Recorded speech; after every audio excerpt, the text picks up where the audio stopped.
Hi friends, new सर्वोत्तम agriculture academy में आपका स्वागत है। मैं मुलायम यादव आज जूलॉजी का नया टॉपिक लेकर आया हूं। इसके पहले हम लोगों ने जूलॉजी में जंतु जगत का वर्गीकरण पढ़े हुए हैं और जंतु जगत के वर्गीकरण में जो हमारे 10 संघ हैं उसके एक एक संघ का वर्गीकरण हमने पढ़ा है और उनका अध्ययन किया हुआ है। तो आप लोग यूट्यूब पर न्यू सर्वोत्तम एग्रीकल्चर एकेडमी के ऑफिशियल साइट पर जाकर यूट्यूब चैनल पर आप सारे वीडियो हमारे देख सकते हैं। उसके बाद आज के इस टॉपिक में हम अमीबा के बारे में डिस्कशन करेंगे। अमीबा और पैरामीशियम दो ऐसे जंतु हैं जो प्रोटिस्टा जगत के अंतर्गत आते हैं। इसके बाद के सभी जंतु एनिमैलिया में आते हैं। तो अमीबा के हम लोग कैरेक्टर पढ़ेंगे, इसमें क्या क्या होता है। जो यूपी कैटेड या कृषि विश्वविद्यालय और अन्य कृषि से संबंधित जो प्रवेश परीक्षाएं होती हैं उसमें जो क्वेश्चन पूछे जाते हैं इससे उन सभी पर हम लोग डिस्कशन करेंगे। तो आज सबसे पहले हम लोग वर्गीकरण पढ़ेंगे। वर्गीकरण में क्या होता है कि कभी कभी किसी जंतु का कोई चीज़ पूछ लेता है, जैसे जगत पूछ लिया, संघ पूछ लिया, वर्ग पूछ लिया, गण पूछ लिया, वंश और जात, ये सब पूछ लिए जाते हैं। तो जनरली आपको याद होने चाहिए। तो जगत आपको मालूम है प्रोटिस्टा, संघ प्रोटोजोआ, वर्ग सार्कोडिना या राजोपोडा भी कहते हैं, गण लोबोशिया, वंश अमीबा और जाति प्रोटियस, अमीबा प्रोटियस। आपको पता है द्विनाम पद्धति के अनुसार किसी भी जीव का जब जंतु वैज्ञानिक नाम लिखते हैं या वनस्पतिक नाम लिखते हैं तो उसका वंश और जात लिखते हैं। तो इसी तरह से अमीबा का जंतु वैज्ञानिक नाम क्या हो जाएगा, अमीबा प्रोटियस। दूसरा, अमीबा की खोज क्वेश्चन पूछा जाता है किस वैज्ञानिक ने किया, तो रसेल वान रोजेनहॉफ ने अमीबा की खोज की हुई है। सबसे पहले हम लोग कैरेक्टर के बारे में जान लेते हैं।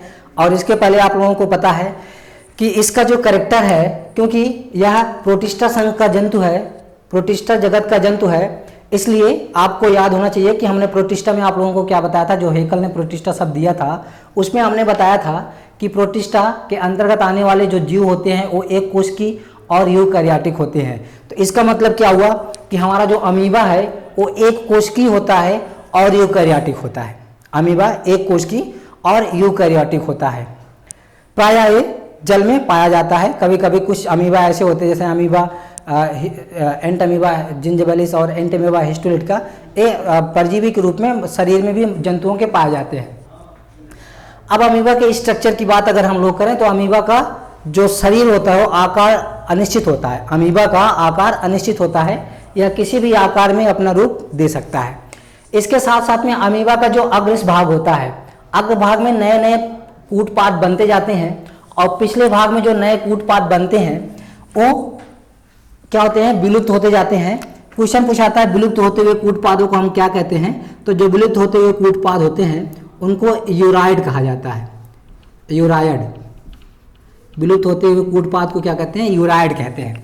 तो यूराइड या विलुप्त होते हुए कूटपाद किधर पाए जाते हैं, पीछे की तरफ पाए जाते हैं, अग्रभाग पर नए कूटपाद बनते हैं। दूसरी चीज हम लोग बात करते हैं, अमीबा में एक केंद्रक होता है, लगभग 500 से 600 गुणसूत्र होते हैं। एक केंद्रक और 500 से 600 के आसपास इसमें गुणसूत्र होते हैं। अमीबा में क्वेश्चन गुणसूत्रों की संख्या कितनी होती है, 500 से 600। एक केंद्रक होता है। संकुचनशील धानी एक होती है जो कि एक्टोप्लाज्म में पाई जाती है।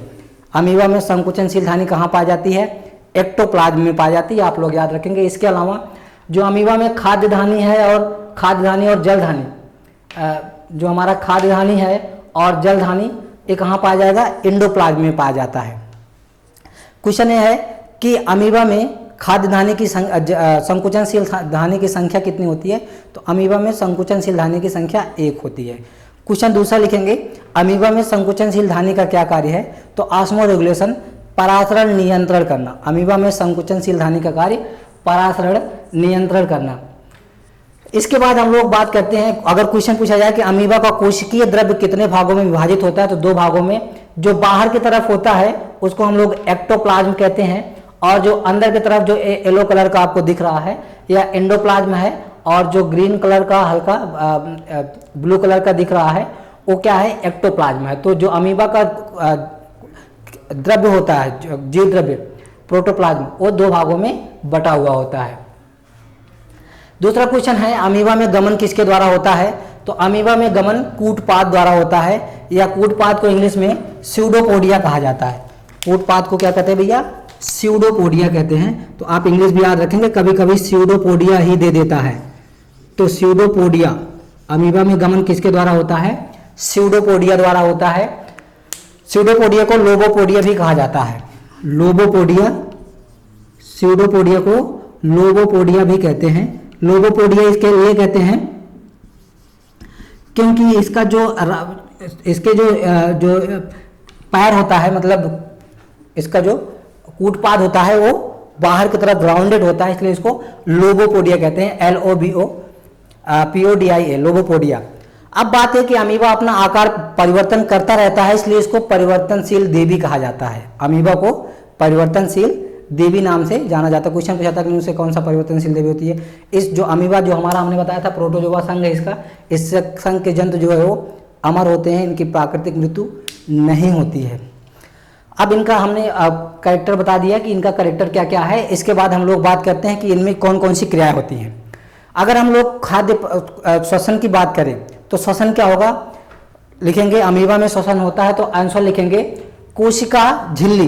एक्चुअली क्योंकि ये कोशिका होता है तो इसका जो चारों तरफ का जो पोर्शन है वो क्या है, वो कोशिका झिल्ली है, और यह वही शरीर का सतह भी हो जाता है। तो आंसर क्या लिखेंगे, अमीबा में श्वसन किसके द्वारा होता है, तो आप आंसर लिखेंगे कोशिका झिल्ली या शरीर की सतह द्वारा। अमीबा में श्वसन कोशिका झिल्ली या शरीर की सतह द्वारा होता है। नोट कर लिखेंगे अमीबा में ऑक्सी श्वसन पाया जाता है, और जो ऑक्सीजन का जो माध्यम होता है वो जल होता है। अमीबा में ऑक्सी श्वसन पाया जाता है, ऑक्सीजन का माध्यम क्या होता है, जल होता है। उत्सर्जन की अगर हम लोग बात करें तो अमीबा में जो उत्सर्जन होता है वो भी कोशिका झिल्ली या शरीर की सतह द्वारा होता है। अमीबा में उत्सर्जन कोशिका झिल्ली या शरीर की सतह द्वारा होता है। दूसरा क्वेश्चन पूछा जाता है कि अमीबा उत्सर्जन किसका करता है, तो ये अमोनोटेलिक होता है, मीन्स ये अमोनिया का उत्सर्जन करता है। अमीबा कैसा जंतु है, अमोनोटेलिक। अमोनोटेलिक मीन्स यह अमोनिया का उत्सर्जन करता है, अमोनिया। तो अमीबा का उत्सर्जी पदार्थ क्या है, अमोनिया। आपसे अगर क्वेश्चन पूछा जाए कि अमीबा का उत्सर्जी पदार्थ क्या है, अमोनिया है। जो जलीय जंतु होते हैं उन सभी का लगभग जो उत्सर्जी पदार्थ होता है वो अमोनिया ही होता है। अमीबा में खाद्य कौन कौन सी धानियाँ पाई जाती हैं, खाद्य धानी, जल धानी और संकुचनशील धानी पाई जाती है। अमीबा में केवल एक ही संकुचनशील धानी पाई जाती है। संकुचनशील धानी के चारों तरफ माइटोकॉन्ड्रिया पाए जाते हैं। अमीबा में संकुचनशील धानी के चारों तरफ माइटोकॉन्ड्रिया पाई जाती है, क्योंकि आपको मालूम है यूकैरियोटिक सेल है तो इसमें सारे कोशिकांग, इसेंशियल जो कोशिकांग हैं, सेल ऑर्गेनल्स, वो सब पाए जाते हैं। गमन का हमने बता दिया, गमन किसके द्वारा होता है, स्यूडोपोडिया, लोबोपोडिया द्वारा होता है।